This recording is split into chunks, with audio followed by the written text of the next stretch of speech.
Respected elders and my dear students, hearty welcome to Fourier transform class. Today we are going to continue with problem number 8. Find the Fourier transform of f of x is equal to cos x for mod x less than or equal to a and the value equal to 0 for mod x greater than a and a is also positive. What is the fundamental definition of Fourier transform of a function f of x? Capital F of small f of x equal to 1 by square root of 2 pi integral varying from minus infinity to plus infinity f of x into e power I pi x dx. Here on the real line the value of the function is taking two values. One is cos x, the other one is 0. Where it is taking cos x?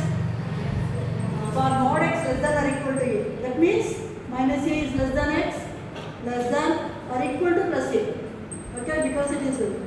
So it takes the value cos x in the interval minus a to a. And outside that the value is 0. So we can split the entire range into three parts. Minus infinity to minus a to a and a to infinity. So here it is 0, here is also it is 0. So finally the integral reduces to 1 by square root of 2 pi, limits varying from minus a to a, that is cos x into e power I p x dx. In intermediate you have learned the formula for e integral e power x into cos bx dx, standard formula. E power x by a square plus b square into a cos bx plus b sin bx. So 1 by root 2 pi e exponential function comes as it is e power I p x by what is the power of x here? What is the coefficient of x? I p. So a value is I p here. So it becomes a square means I square p square. What is b here? X coefficient 1. So 1 square. A. What is A? I p. A is equal to I p. And what is b again? 1. So I p into cos x plus b into 1 into sin x. This becomes so. Now 1 by root divided by, you are going to apply limits from minus a to plus a. When you apply the upper limit, replace wherever x is there, replace x by a.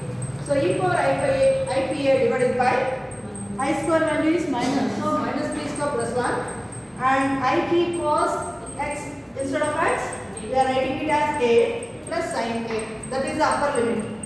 And now apply the lower limit. Minus e power minus ipx instead of x, we are going to replace it by minus a. So it becomes minus ipa divided by minus p square plus 1 ip into cos of minus a the sine of minus a.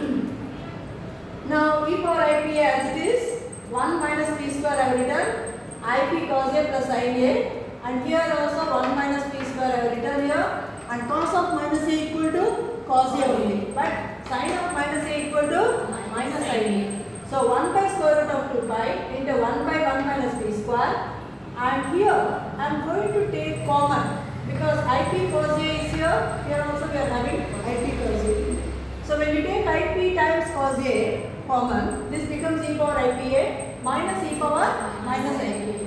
Similarly we are having sin a here and minus sin a here. So sin a I have taken common, then it becomes minus of minus, this becomes plus. And what is the coefficient of sin a in the first term? E power ip. What is the coefficient of sin a in the second term? E power minus ip. And we know that e power I theta minus e power minus I theta means 2i sin theta. So here what is theta? Pa. So 2i sin pa, ip cos a as it is, and e power I theta plus e power minus I theta, that is 2 cos theta. That means 2 cos into what is angle here? Pa into sin a. So everywhere in the both the terms we are having 2. So I have taken 2 outside. So 2 by root 2. So final answer becomes actually square root of 2 by pi I can write. Instead of this, I can also write this as 2 by root pi. Isn't it? 2 by root pi I can write. Okay.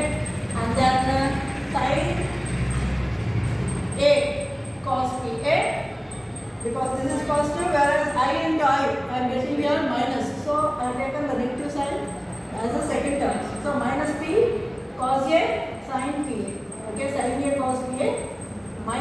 times cos A sin A. This is the final transformation of the given function, Fourier transformation. I hope this is clear. Thank you.